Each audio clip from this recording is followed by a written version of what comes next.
I'm Qianhui. I'm a PhD student at ANU, and I'm really excited to share my first PhD project on the effect of spiral arms on gas and stellar distribution. I know it's a bit frustrating that as a second-year PhD student, I'm still working on the first topic, but fantastic science deserves the time. So for this talk, I'm going to change this topic into a question mark.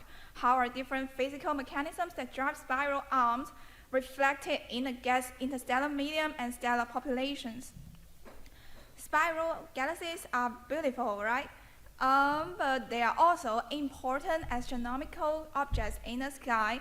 I'm going to convince you by listing a few facts. The majority of star formation in the universe, they happened in the spiral galaxies. And 2/3 of the massive galaxies in the local universe, they are spiral galaxies.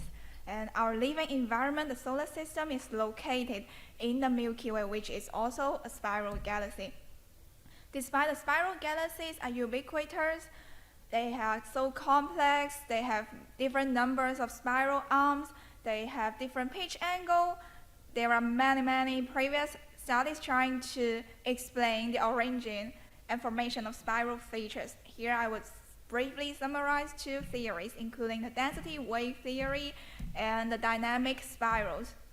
So as an observation person, I would like to focus on how these two main theories can be reflected in the observation. In the density wave theory, the material are rotating at a decreasing angular velocity with increasing distance to the galaxy center, while the spiral arm, they are rotating at a fixed angular velocity, which is called pattern speed. And when the gas cross the spiral arm, the gas are compressed and collapse. So the stars were born within the spiral density wave. The radius where the angular velocity of the material matches the pattern speed, we call it co-rotation radius. And outside the co-rotation radius, the newborn stars are left behind, while within the co-rotation radius, the newborn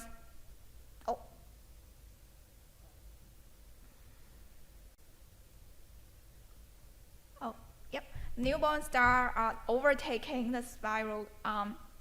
So in observation, we expect to observe the young stellar population distributed differently with the old stellar population. We call this azimuthal variation.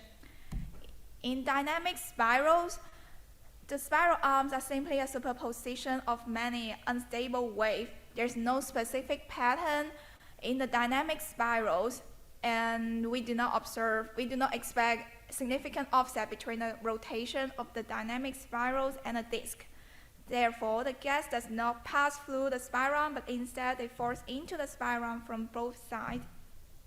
So in this theory, we do not expect to observe azimuthal variation. There is an important methodology to distinguish the density wave theory and dynamic spirals by studying the two-dimensional distribution of the gas interstellar properties and stellar population. For now, I'm trying to test the feasibility of this methodology with MAGPI data. Why do I choose MAGPI? Because there are a couple of spiral galaxies in the local universe have been studied, and some people find azimuthal variation in some of the spiral galaxies, but not all of them. So it's the first time to extend this resolved study to the redshift point 3 by taking advantage of the amazing adaptive optics with MUSE. And I'm trying to test this feasibility with these lovely three-armed spiral galaxies in the center of field 1202. I give it a nickname as SG1202. Now I would like to share two of my results, including H-alpha and D4000. So H-alpha is an instantaneous tracer for the recent star formation rate. It is ionized by the young and massive stars. In the right figure, it is the star formation rate surface density overplot with the definition of the spiral arm.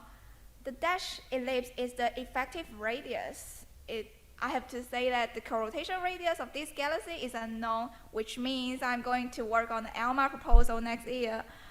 And now we see that higher star formation rate surface density within the spiral arm. This means the star formation is enhanced in the spiral arm region. But what I'm going to focus on is the azimuthal variation. To quantify this, I introduced a new parameter, delta phi. How do I define this delta phi? Given this targeted pictospexel, I need to find out at the same co-rotation radius which spexel are on the spiral. Yep, these three. And which one is the closest one? Yep, this one. And the difference, the azimuth difference between these two spexels are defined as delta phi. The right figure shows the scientific map of the delta phi, with the purple one on the trailing edge of the spiral arm, and the orange one is on the leading edge of the spiral arm. Now we can finally compare both sides of the spiral arm. We observe higher star formation rate surface density in the orange spexel, and this azimuthal variation in the H alpha is consistent with the density wave theory. And next spectral parameter I would like to introduce is the D4000, which is the stellar population. D4000 is a break happens around 4,000 Armstrong. It is due to A, the relative lack of young blue stars in the old stellar population, and B, the metal absorption in the stellar atmosphere in the old stellar population. So we expect a larger D4000 in an older stellar population.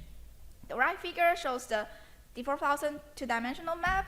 And how can I observe the azimuthal variation? No, I didn't observe any azimuthal variation in the D4000 in this galaxy. Here comes the question, why do I observe the azimuthal variation in H alpha but not D4000? This is something to do with the sensitive timescale. In my opinion, the H alpha is an instantaneous tracer for the star formation rate. It decreased by a magnitude of 2 within 30 million years after the star was born, while D4000 is sensitive to a longer time scale that is 1 to 2 giga-year. So given a spiral galaxy, if it follows the spiral density wave theory, the star was born in the spiral density wave, and they are left behind. Given enough time, it could reach the territory of the next spiral arm. So we need to be mindful to choose an indicator with a sensitive time scale shorter than the crossing time.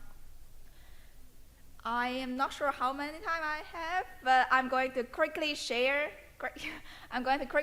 some results on the other test sample, the SG1204, which is also a 3-arm spiral galaxy, but it has a much tighter pitch angle. So what about the star formation rate surface density? I do not observe statistically significant azimuthal variation in the H alpha, and either in D4000. Both absent azimuthal variation is consistent with the dynamic spirals, but it could also be a consequence of the stronger beam smearing effect and shorter time scale in a tighter pitch angle. Now here is our summary. The azimuthal variation of the star formation rate surface density in one of our test samples is consistent with the density wave theory. However, the difference between azimuthal variation in H alpha and D4000 remind us that different indicators have different sensitive time scale. The second test sample, we do not observe azimuthal variation, which is consistent with the dynamic spirals, but it could also be a consequence of observational effects. Now, I am going to expand the study to the full MAGPI survey, but the paper with including 2 test samples has been spread out to the MAGPI team, and I plan to submit this first paper within next month. Yeah, thank you.